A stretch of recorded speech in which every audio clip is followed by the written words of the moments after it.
From UCLA, we are happy to release a major new report on the extreme segregation of schools in New York State and its major metropolitan areas. For 17 years, we've been producing reports on the progress of the United States in achieving the goals set by the Supreme Court 60 years ago this year. For the last 2 decades and more, the country's become more segregated, both for African American and Latino students.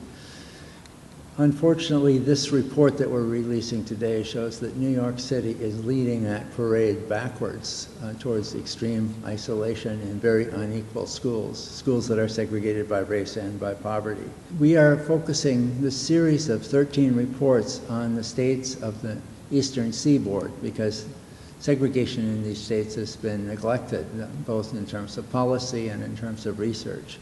And it bears very serious attention because all of the population growth in this region is non-white. The cities and states are becoming more diverse, and they're simply not addressing the deepening fragmentation and inequality in their schools. So I'm going to turn you over to John Kucera, senior researcher with the Civil Rights Project, who is responsible for a very detailed analysis of the trends in New York State. John? Thank you. Good afternoon. So in this report, we explored trends in enrollment in segregation patterns from 1989 to 2011 across the state, but we also looked at metropolitan levels as well as city levels in the New York City area. Metropolitan areas include New York City, but also the upstate metros of Albany, Buffalo, Rochester, and Syracuse. We also document pretty much the history of school desegregation in the state and across those geographical areas. The report is very comprehensive. The 2 main findings that we saw were, the first is this growing diversity.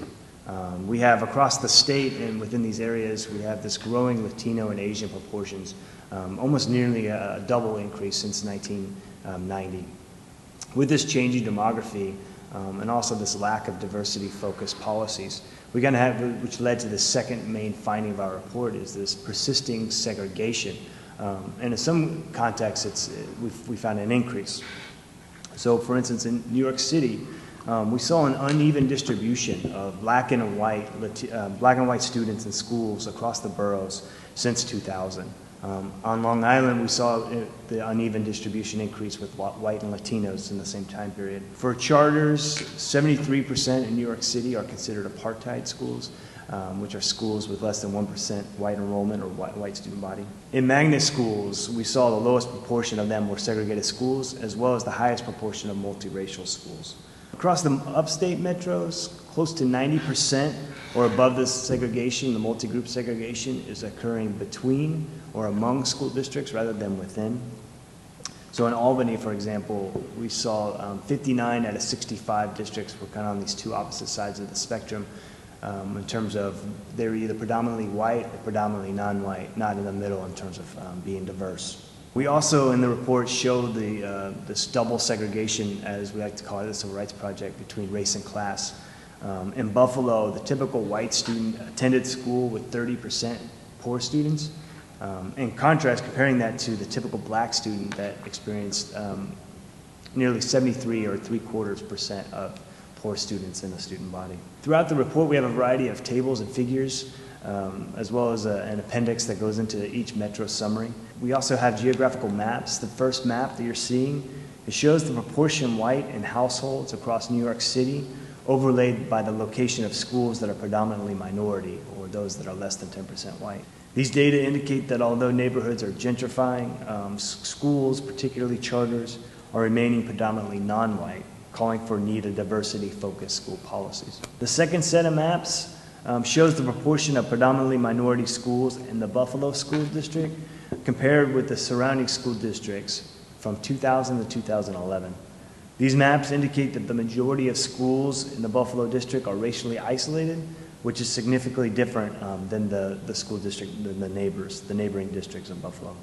If you look at the more than 100 pages of data in this report, you should see it as a fever chart of racial inequality in New York State. And one of the stunning things about it is that, and recently as the city which has well over 1 million students and is the center of the segregation problem in the state, as it has created new systems of choice, it has done it in a way that was known 50 years ago to increase inequality. And it has ignored the civil rights provisions that are necessary to make choice equitable. So imagine creating a whole new system of schools that are virtually as segregated as the schools of the Old South before the Brown decision, which we call apartheid schools. This is a major challenge to New York State. And we're going to talk now about the implications of it, because there's been many decades of serious research about the consequences of segregation and the opportunities of desegregation. John? That's good. So what does the segregation mean for students? In Brown versus Board, the court unanimously agreed that separate but equal schools could never work. 60 years later, looking at all the social science research on segregation, it occurs. Racially and particularly socioeconomically isolated schools are strongly related to an array of factors that limit educational opportunities as well as outcomes. Some of these differences lie in social capital differences of the schools and surrounding areas.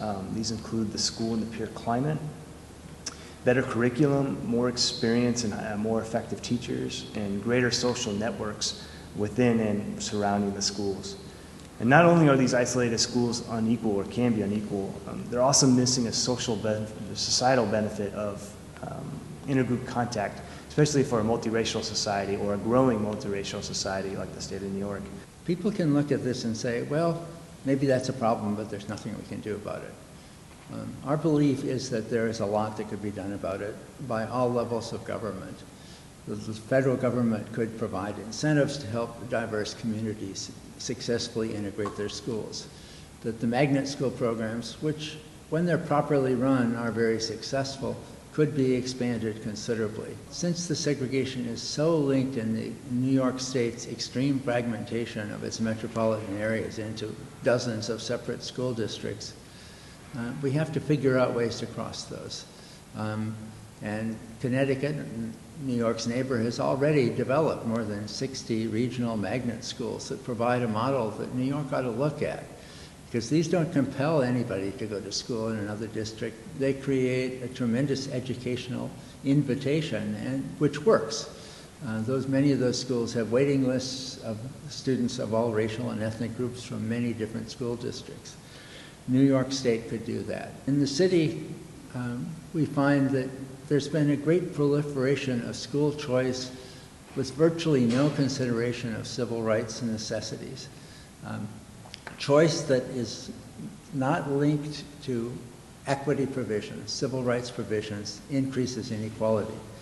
Those provisions that are necessary for New York to think about are to create diversity plans, to seek students of different backgrounds for individual schools, to provide transportation so that that opportunity isn't allocated just on the basis of family resources, and to create really strong and desirable educational incentives, and not to test students to get in, but to allow them to choose on the basis of their interest, and to take a chance that they can actually succeed in a demanding school, since there are students of great talent in every block in New York City.